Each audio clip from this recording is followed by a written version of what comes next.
നമസ്കാരം, ഞാൻ നിങ്ങളുടെ ബാലുവാണ്. ഞാൻ നിങ്ങളുടെ നീലുവാണ്. കുറേ നാളായി ഇപ്പോൾ സോഷ്യൽ മീഡിയയിൽ കറങ്ങുന്ന ഒരു വാർത്തയാണ് മുടിയൻ ഉപ്പുമുളകിൽ ഉണ്ടാകുമോ എന്നത്.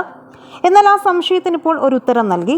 മുടിയൻ്റെ അച്ഛനായി വന്ന ബാലു തന്നെ എപ്പിസോഡിൽ തന്ന ക്ലൂ ഉപ്പുമുളകും സ്ഥിരം പ്രേക്ഷകർക്ക് പോലും പെട്ടെന്ന് മനസ്സിലായില്ല. ഈ വീഡിയോ ഒന്ന് കണ്ടിട്ട് തിരിച്ചു വരാം. എടാ മോനെ, ഞാൻ ഒരു കാര്യം പറയട്ടെ.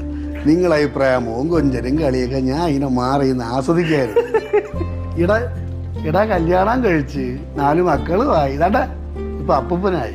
ഇതിൽ ബാലു എന്തിന് 4 മക്കളെന്ന് പറയണം? മുടിയൻ തിരിച്ചു വരുമെന്ന് ഉറപ്പുണ്ടെങ്കിൽ 5 മക്കളെന്ന് പറഞ്ഞുകൂടെ? കൂടാതെ മുടിയൻ്റെ ഭാര്യയായി വന്ന കഥാപാത്രത്തെ പോലും ഈ സീസണിൽ ഉൾപ്പെടുത്തിയിട്ടില്ല. ഇതിൽ നിന്ന് മുടിയൻ്റെ ചാനൽ വിഷയങ്ങളൊന്നും തന്നെ ഇതുവരെ കോംപ്രമൈസ് ആയിട്ടില്ല എന്നും ബിഗ് ബോസ് എഗ്രിമെൻ്റ് കഴിഞ്ഞാലും മുടിയൻ തിരിച്ച് ഉപ്പുമുളകിലേക്ക് വരില്ല എന്ന വാർത്തയാണ് പുറത്തു വരുന്നത്. കൂടാതെ ഈ കാണുന്ന സീനിൽ പോലും മുടിയൻ്റെ പഴയ ഫോട്ടോ അതിൽ വച്ചിട്ടില്ല. അതുകൊണ്ട് തന്നെ ഇനി മുടിയൻ തിരിച്ചു വരില്ല എന്ന 100% ഉറപ്പിലാണ് അണിയറക്കാർ ഇങ്ങനെ ചെയ്തതെന്ന കമൻറ്റുകളാണ് വരുന്നത്. എന്തായാലും മുടിയൻ വരില്ല എന്ന വാർത്ത കേട്ടതിൽ വിഷമത്തിലാണ് ഉപ്പുമുളകും ആരാധകർ. കാരണം അത്രമേൽ അവർ മുടിയനെ സ്നേഹിച്ചിരുന്നു.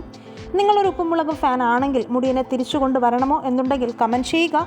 വീഡിയോ ലൈക്ക്, ഷെയർ ചെയ്യാനും ചാനൽ സബ്സ്ക്രൈബ് ചെയ്യാനും മറക്കല്ലേ ഫ്രണ്ട്സ്.